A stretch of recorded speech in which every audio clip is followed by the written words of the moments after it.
Two comments and a question. I learned two valuable things today. I'd heard them before, but not as clearly as today, and I'm going to practice them and make them mine. Okay. You know, one of them was the Fifth Amendment technique. Very valuable in today's world. And second was the puppy technique. That is an amazing technique, a mind shift. That one I'm going to make mine. I'm going to work on that and become second nature to me. The third thing was a question. Yeah. In that 10, how many did you neutralize before they got you? 3. But I was only 14. Oh, okay. But, you know, I have had multiple attackers growing up, and they've never been a problem. I've been able to take 4 out at one time, lickety split. You know, I think today I'm getting to where I just need to teach it. I'm gonna tell them about the puppy, and I'm gonna work it out as calmly. But you know, back in those days when you're in the condition that you guys are in, you know, it's like, you know what, this guy deserves to go down. And so, you know, I hesitate to you know, promote that. When I was younger, I did, and one of my students went out. I told him how I like set up I'd like to set things up my way, and I saw these gangbangers causing trouble, and I drove around this parking lot and went to the dark place where they were coming, and I waited for them, and I attacked them, and they had no idea it was coming. It was kind of amazing for me, but as a kid, yeah. So one of my students thought, you know, I told the class, this is what I did, you know, wow, you know, and they were like so surprised that someone was kicking the crap out of them, that my student went and did the same thing. And it was like, uh-oh, this is not a good thing. Because what happened to him was he was in a different state, in a big city, and he was wearing a sport jacket that was the rival gang of this gang, and they gave him a hard time, and he goes, I'm going to set it up and do it my way. So he goes out, puts his hoodie on, goes back in with a claw hammer, and has his way with a bunch of guys. And it made all the papers how 2 rival gangs went at it, and 6 people were stabbed. They weren't stabbed, they were hit with a claw hammer. But it's like, that's not cool. Come on. So you really want you want to be the solution, not more of the problem. And looking back at my life, I go, you know, I could have done things better. And the wise man, which is you guys, can learn more from the fool than the fool can from the wise man. So be on that plan where you're learning all the time and you're growing, and you can learn from anybody. Yeah. What, you had a question? Oh, I was just going to ask you what the number one thing is you're still working on as a grandmaster. That's a good one. Yeah, that's John's favorite question. Oh, were you going to ask that? John was going to. John, ask your question. So I'll tell you what, and I didn't cover it in this. It's not that much martial art, but this one trick, life hack, will put you light years ahead of everybody else, and it will solve any problem you ever have, like beyond your wildest imaginations. You do this one little life hack, and you're going to be way better off than you are now, and that is to learn how to ask really good questions. Don't ask bad questions, because your brain has an automatic search engine that works 24 hours a day. It doesn't just work when you're conscious and awake. Your brain works all day. Your dreams will bring you answers. So if you have a good question, and you ask this question like, you're having a problem with a person, you hate this person, and he hates you, but you have to do this job together, and you say, why does this person like me so much? What is it I do that makes that person really admire me? Don't even try to answer it. Just ask it over and over and over again, and your subconscious will pick up on that question, and it has to work on it. Even when you're asleep, you work on it. And so you wake up and you go, oh, I'm going to call that guy. And you call him, and you go, I'm going to call him at noon. And I call him, and I call him again. And at the end of the day, the first day when I did this the first time, at the end of the day, this guy that hated me called me up and said, hey, I just want to tell you, out of all the contractors that I've ever worked with, you are by far the best. And he hated me the day before. And I didn't even come up with the answer. I just did the things that the question led me to do. So if you have a problem, why don't these girls like me at school? Why do they pick on me? That's a bad question, because your brain will work on that all the time. And it'll go, because you're no good, and you're mean, you're this and you're that. But if you ask, why do these girls admire me so much? Why do they like me so much? Why do they treat me so good? What is it I'm doing that makes people admire me? And all of a sudden, you don't have a problem with it anymore. As soon as you ask the question, you start to feel better. So if you can learn to ask that, so the thing that I'm working on all the time is finding good questions. And you can take it to your business life and go, why does money come so easily to me? If you have a karate school, why do so many people want to join here? What is it with the fellowship here that makes people want to come back every day and train hard? If you ask good questions, your brain has to work on it 24 hours a day. It's not just when you're awake. You'll work on it day in and day out. Your brain, you'll come up with ideas from your sleep and go, I know exactly what I'm going to do. So that is my go-to thing. If I had something I could give, the other one would be gratitude, and having gratitude for whatever comes your way or whatever doesn't come your way, whatever you want to have come your way. Gratitude's a real thing. It's really powerful. I wanted to get a Denali pickup, and I was like, oh, there's no way I could get one of those. And I sat in my old junky pickup and I put my hands on the steering wheel, and I thought, if I had a Denali, it would feel different. I'm going to feel that right now, because I can have that feeling for free. And within 2 weeks, I had a brand new Denali pickup. So, but it was because of gratitude. Because the more you're grateful for something or someone, the faster that will come into your life. So,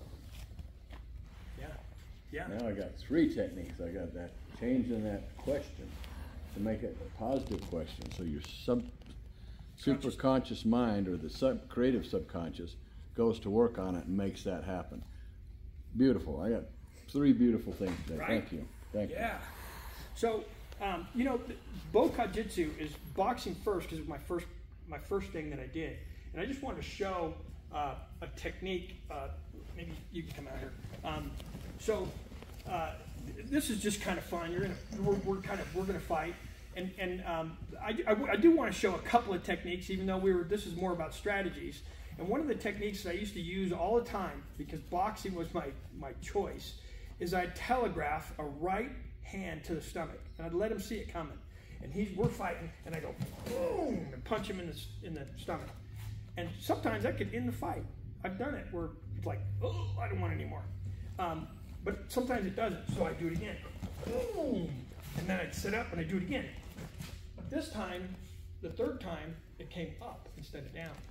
So every time I've ever done that, a boxing match, and I go pow, pow, pow, and they're waiting for that third one to the stomach, and it comes to the head, and a lot of times that'll end it. So anyway, thank you very much. Anyway, I had to show at least one technique. Yeah. 2 questions. First of all, if you could know what you know now and go back to your martial arts self as you were first beginning, what would you tell yourself? Wow. That was the big part of this whole thing is going, these are things, all these things that I said today were things I wished someone would have told me. When I was coming up, we'd be getting dressed out. This is like 11 years old. I'm at a Way of Japan karate school, and we're finishing getting dressed out. We're putting on our street clothes, and someone would go, man, I can't wait to go downtown and try this tonight. Just beat somebody up. It wasn't too much about the discipline in the class. It was about taking what they learned out into the street. And I wish I would have had someone like me to say, wait a second, train hard, train against yourself, try to improve yourself every day, be ready and able to come to the aid of someone. There's the island of Crete near Greece, and their whole culture is built on heroes. Odysseus and Achilles and all these great heroes.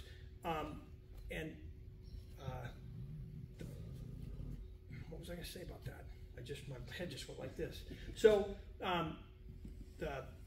you asked me about the What would you teach yourself? Teach yourself. when you were younger? Yeah, those heroes, their culture was built on it, and the word for man in the island of Crete, the word for a man is the translation is someone who can come to the aid of their neighbor. If you cannot come to the aid of your neighbor, you're not considered a man. So I just think it's important to have that distinction and be ready, able, and willing to use all the things that you've learned, and be able to choose peace, to try for peace, to go for peace, but have the ability to get the job done and use the training you've had to make things right.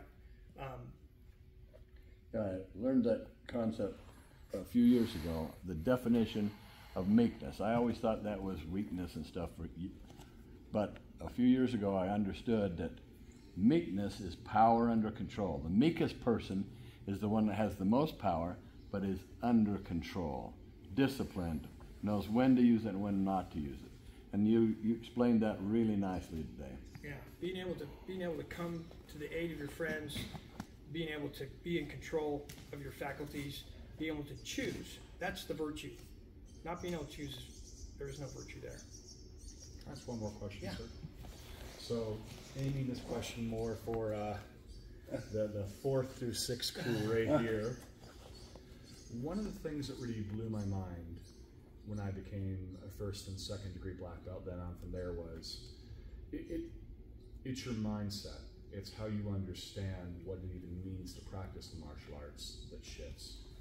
She's not here right now, but a few months ago we had another 10th degree black belt, Hee Kwan Lee in Hapkido, who came out and we went to dinner with him, and then some of the ideas and thoughts he had, some of the advice he had for people kind of in the early master ranks, you know, post black belt, were so good, but made me so damn angry at the time.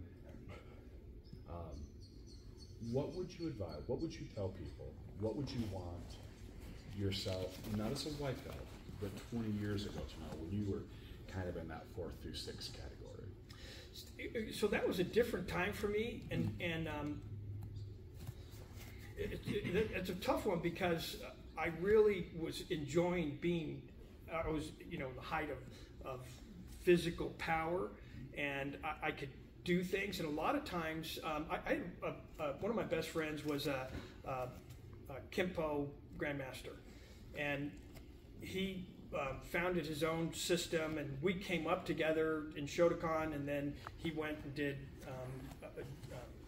Kempo and he did a bunch of different arts, and we kind of came back together. And he had never been in a fight, never been in a physical altercation, and I was like, wow.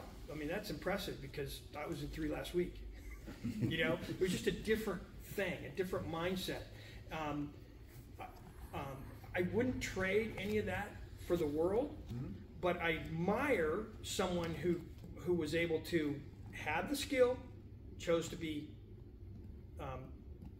passive, chose to be non-aggressive, chose to not engage. When I was at this level, any chance I got, I would engage. I would like, oh yeah, this guy needs a beat down. Now, a lot of times I would lure him in, you know, like trying to be meek to the point of they're going to show who they are and what they're about to do. Then I would go after them and get the job done and walk down the street like that. This day and age, you can't do that. Like it's a whole different set because nobody had a camera back in those days, and you could do it and go. Totally different mindset now and then. What I did, my instructor was the same way. He was like, if he had a chance, he'd do it. What's interesting is he had a chance not long ago with a guy armed with a knife, and he owns several properties, and someone was breaking into one of his properties, and he came up, and it's like, this guy's 35-time black belt grand champion and a professional boxer and a professional full contact karate guy, and someone's breaking his house, and he chased him down into an alley, and it's just a long alley with 2 fences on either side, nothing in the alley, no garbage cans, no nothing. And the guy pulls out a big old hunting knife, sheath knife, and this guy's, my buddy's like, he just walked away. And it was like so unlike him. I mean, his car was right around the corner with a 9mm in it, but he didn't have it on him at the moment. So I thought, man, he's thinking, you know, he doesn't want to get cut. He doesn't have to get cut. He can walk away. If the guy comes after him, well, he'll take care of that if he has to. And I'm sure he would have. So it is good to know where you stand, know your abilities, know their abilities, and then make that decision. But he was the same kind of guy that he got into an elevator with a big biker dude, and he goes, well, we going? Because the guy was holding the door, and the guy gets in the elevator and pushes the button, and they're going down, and he said, F you, like 5 times on the way down to the bottom floor. And my buddy, this black belt grand champion, John Langan. He just didn't say a thing, just stood there like, whatever. And then he stepped out of the door. Now, a normal guy would just walked away. But he's like, well, he's John. Yeah. And he just turns around and he goes, F you. And this big biker guy goes, boom, and grabbed the, just as the doors were shut, and grabbed the doors and pushed them back, but his hands were stuck. There was lights out, and then the door closed, and he turned and walked away. So it was just like one of those things. You didn't have to do that.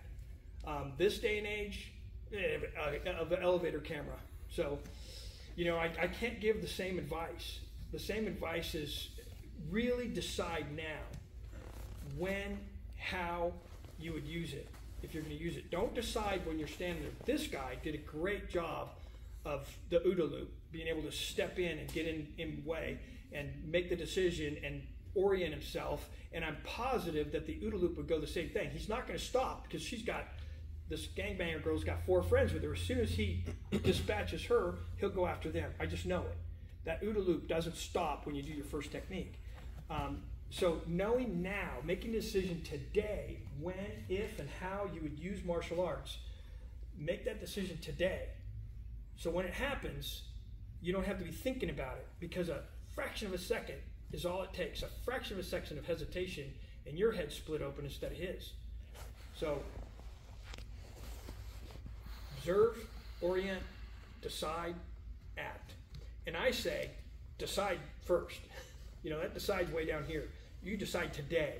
So when you observe, you've already decided, you're just going to decide right now. But the decision has already been made today. Don't make it when you're in that moment. Make it today. Like, this is when, how I'm going to do it.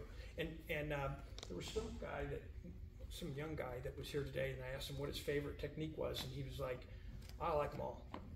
Well, like some specific ones. Know your go-to technique. Be ready to do that. And you guys probably already know that. This was a younger student, so I mean, and every scenario is going to be different. It's like, oh, I'm positioned for this, so I'm going to take that. But you should have like 4 or 5, like, this is my go-to deal. So, yeah. Thank you, sir. That's awesome. Right on. So